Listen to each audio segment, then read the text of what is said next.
আসসালামু আলাইকুম প্রিয় শিক্ষার্থীর এডুকেশন সেন্টার 24 আওয়ার্স চ্যানেলে আপনাদের স্বাগতম। আজকে আমরা 2024 সালের নবম শ্রেণীর গণিত বইয়ের অষ্টম অধ্যায় সুষম ও যৌগিক ঘনবস্তু পরিমাপ অনুশীলনীর 4 নং প্রশ্নের সমাধান নিয়ে আলোচনা করব। নিয়মিত ভিডিও পেতে অবশ্যই আমার চ্যানেলটি সাবস্ক্রাইব করুন এবং বেল আইকনটি অন করে রাখুন। আমরা লক্ষ্য করি 4 নং প্রশ্নে কী বলা আছে। 4টি নিরেট গোলকের ব্যাসার্ধ 3 সেন্টিমিটার, 8 সেন্টিমিটার, 13 সেন্টিমিটার ও 8 সেন্টিমিটার। গোলক 4টিকে গলিয়ে 14 সেন্টিমিটার ব্যাসার্ধ বিশিষ্ট নতুন আরেকটি নিরেট গোলক তৈরি করা হলে আর এর মান কত? তো এখানে নিরেট কথাটা উল্লেখ আছে। আমরা নিরেট দ্বারা কি বুঝি?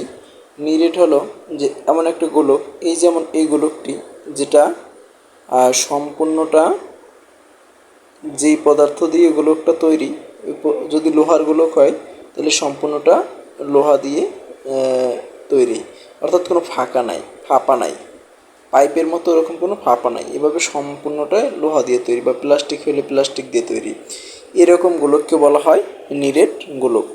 এখন এই 4টি নিরেট গোলকের তারা ব্যাসার্ধ দিয়ে দিয়েছে এবং 4টিকে গলিয়ে পরবর্তীতে 14 সেন্টিমিটারের একটি বড় নিরেট গোলক তৈরি করা হলো।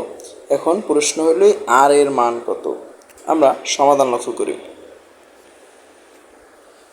আমরা যদি লক্ষ্য করি যে আমরা জানি গোলকের আয়তনের সূত্র কি 4/3 পাই আর কিউব, যেখানে পায়ের মান 3.1416 এবং আর হইল ব্যাসার্ধ। তাহলে এখন এই 4টি নিরেট গোলকের আয়তনের সমষ্টি, মানে আয়তনের যোগফল হবে 14 সেন্টিমিটার ব্যাসার্ধ বিশিষ্ট নতুন গোলকের আয়তনের সমান।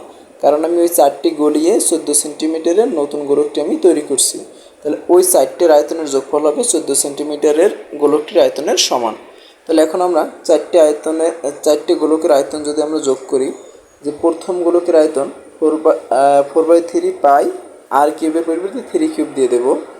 একই কাজ দ্বিতীয় গোলকের ক্ষেত্রে 8 কিউব, তৃতীয় গোলকের ক্ষেত্রে 13 কিউব, চতুর্থ গোলকের ক্ষেত্রে আর কিউব। সমান সমান কী হইবে? এই 4টিকে গলিয়ে আমি নতুন যেটা তৈরি করছি তার আয়তন হবে 4/3 পাই 14 কিউব, 14 কিউব। এবারে আমরা কি করলাম, প্রত্যেকটার থেকে যেহেতু 4/3 পাই এটা কমন আছে, আমরা এই 4/3 পাইটাকে আমরা কমন নিয়ে নিলাম। তাহলে এখানে থাকবে কি 3 কিউব, 8 কিউব, 13 কিউব আর কিউব সমান সমান 4/3 পাই 14 কিউব। এবারে আমরা উভয় পক্ষ থেকে যদি 4/3 পাইকে আমরা বাদ দিয়ে দিই, তাহলে আমার এই মানটা থাকবে 3 cube plus 8 cube plus 13 cube plus r cube equal 14 cube. এখন যদি আমরা 3 কিউব করি 27 আসবে, 8 কিউব করলে 512, তারপরে এখানে এই 13 কিউব করলে 2197 অর্থাৎ 2197 আসবে এবং আর কিউব থাকবে। আর যদি 14 কিউব করি 2744 অর্থাৎ 2744, এই মানগুলো আসবে। এখন আমরা এই বাম পক্ষের এই মানগুলোকে আমরা যোগ করলে আসবে 2736। এটাকে যদি আমরা সমানের ডান পাশে পাঠিয়ে দিই তাহলে বিয়োগ হয়ে আসবে। আর কিউবের মান কত পাবো? 2744 বিয়োগ 2736। এরপরে আমরা লক্ষ্য করি, এটাকে যদি আমরা বিয়োগ করি বিয়োগফল থাকে 8। এটাকে যদি আমরা বিয়োগ করি বিয়োগফল কত হবে? 8 হবে।